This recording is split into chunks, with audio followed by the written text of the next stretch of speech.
Practical Joke by Kegan Windle.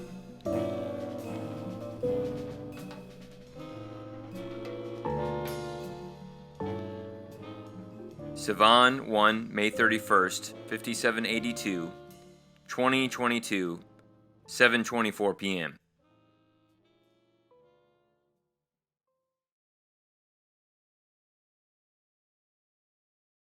Right before the arrow light turned green on Hollywood Boulevard, I dialed the number that was on the truck. An automated system directed me to push 4 for careers. There was a ringing tone, and I heard a soft male voice answer. He didn't tell me his name. CSWI? Yes, this is Kegan Windle. Who am I speaking to? My name is Chris. How can I help you? I asked for details on what kind of people they are looking to hire. He informed me that they are hiring for 3 divisions of labor: general, electrical, and underground.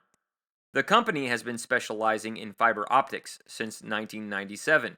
I've heard about fiber optics, and I understand it to be as much as a technological advancement as LED lights were to low-efficient fluorescents in tubes and high-pressure sodium highway lights, for example. My high school friend Joe was the one to get me into Florida Tech for my initial electrical construction training. He recently quit doing the administrative work for the school in pursuit of a career in fiber optics. Joe was telling me that it is an exciting field of work and that there is no shortage of jobs to be done. Which of your divisions would you say requires little to no experience? That would have to be our general labor department. Technically, you need to have experience and a certification for anything else. If you are interested in an interview, I can send you a link to your email and you can fill out the application online. I wasn't sure where this business was located, but I was above intrigued to get my foot in the door for an interview. After I fill out the paperwork, how do I get an interview? Well, I will call you and we will either schedule an over-the-phone interview or in person. How would I get an in-person interview? We have a few different offices, but our main office is in Hollywood, off of 441.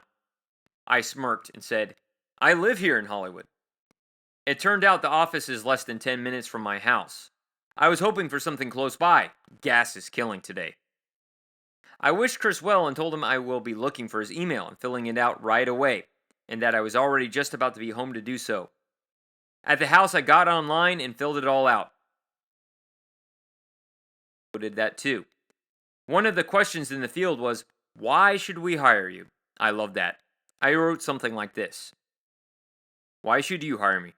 Because I appreciate the value of work and especially necessary infrastructure.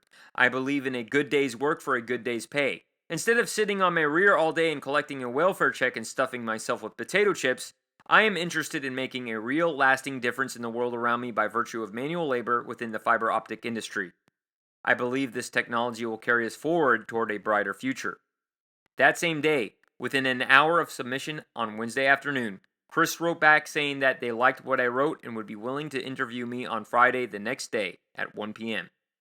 I leaped for joy, because not only would that mean I would be getting a job, I would be breaking a 9-day fast if Juan, the hiring manager, decided to hire me on the spot.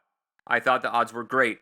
After all, I have the anointing and the hand of El Shaddai on my life. He promises to deliver the desires of our heart if we seek his kingdom first. Fasting certainly means allowing that process to happen in the fastest way possible. So I felt I was going to be gainfully employed the very next day.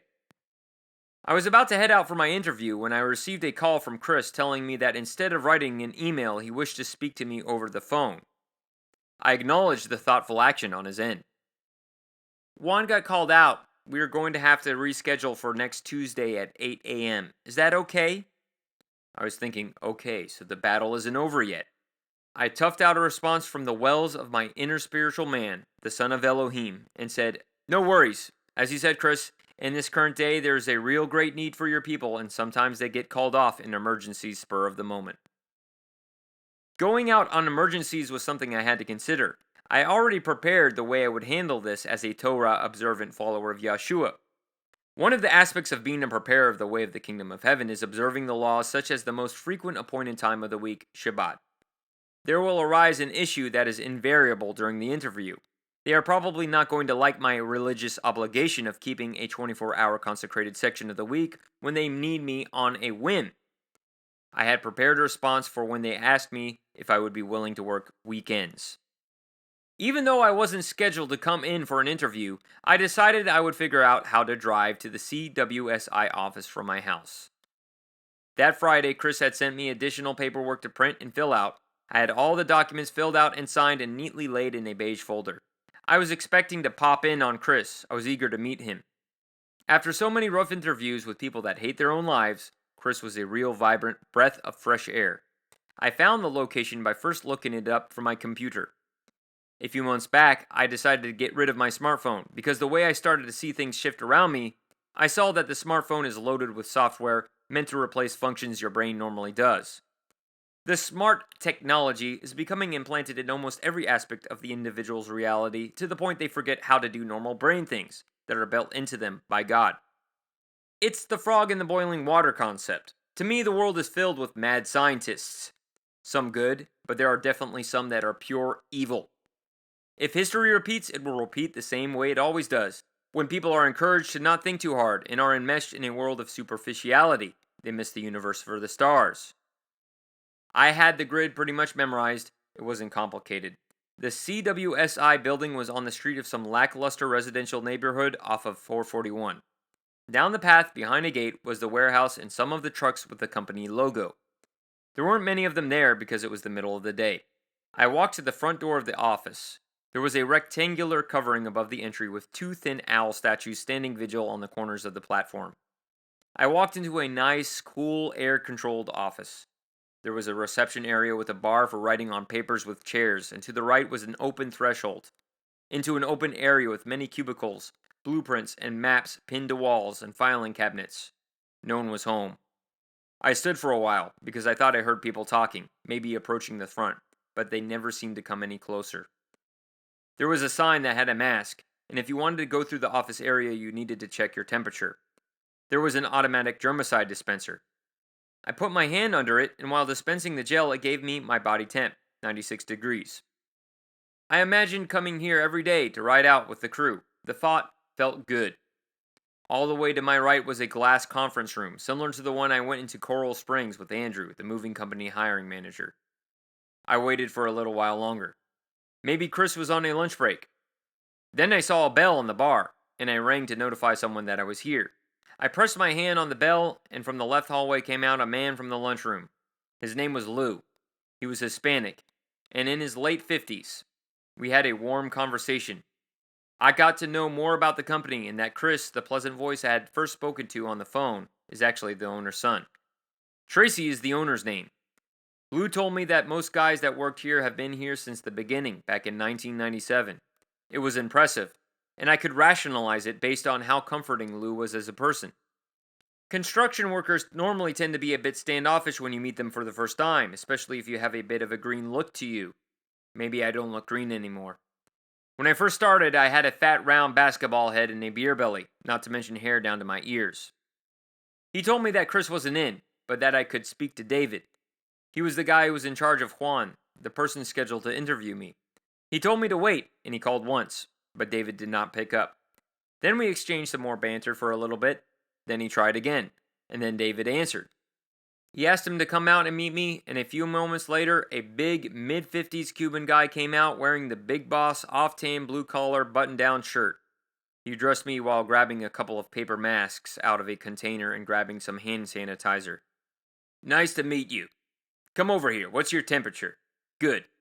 Please come in here. Have a seat.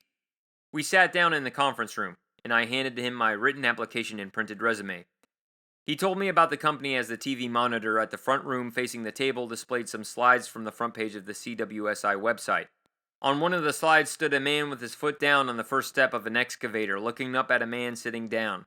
The sitting man facing him in the middle of a work-related discussion. The man with the foot on the step had a beard like mine. Look, I already work here. When did this happen?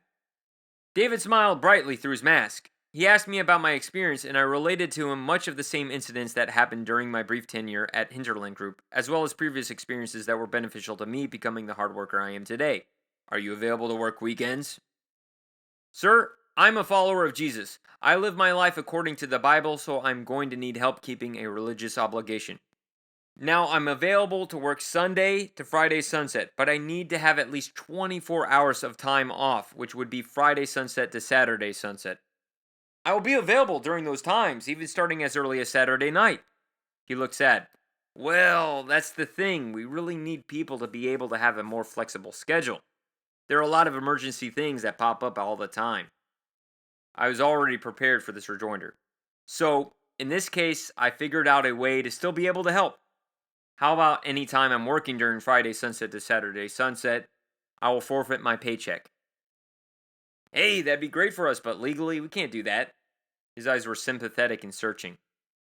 Then I had another idea. You know, Yeshua actually did do certain things on Shabbat that the Pharisees considered work, but wasn't. David nodded his head. So I have it all figured out. What does a Sabbath observing paramedic do when he gets called out on an emergency? It's not like he says, hey, sorry boss, I can't come in, it's the Sabbath, when there is a life or many lives on the line. So this job is kind of like a paramedic career, right? On the surface, it doesn't seem like these are life and death scenarios, but they could be. That data disruption could mean the death of a business or some sort of safety function on some grid somewhere, which the local people within the vicinity rely on more than mere convenience. Tell you what, I'll just keep a personal account of the money I made during Shabbos and donate it to God. He smiled, and we continued the interview. I got to know David very well. He told me that he was a believer and that he had two 20-year-old daughters that moved out. I could really feel a genuine relationship forming. I couldn't help talking about how much I love Cuban food, although Thai food is my favorite. Cubans don't like it hot. They like it spicy, but not picante. Good flavors coming together in savory, complementary vegetable salsas, beef and rice and bean arrangements. I was probably salivating under my mask. I was expecting David to hire me on the spot. It was clear that he could see I was genuine, and I was hungry. Juan will interview you this Tuesday, and I'm going to have to defer to him. He works under me, but he has his own way of doing things, and I don't want to micromanage him in this regard. I hope it turns out well. He smiled, and we walked out the door, and I said hello to a few other people in the building, and I left. I said a prayer to Yahuwah to help me get through this Memorial Day weekend.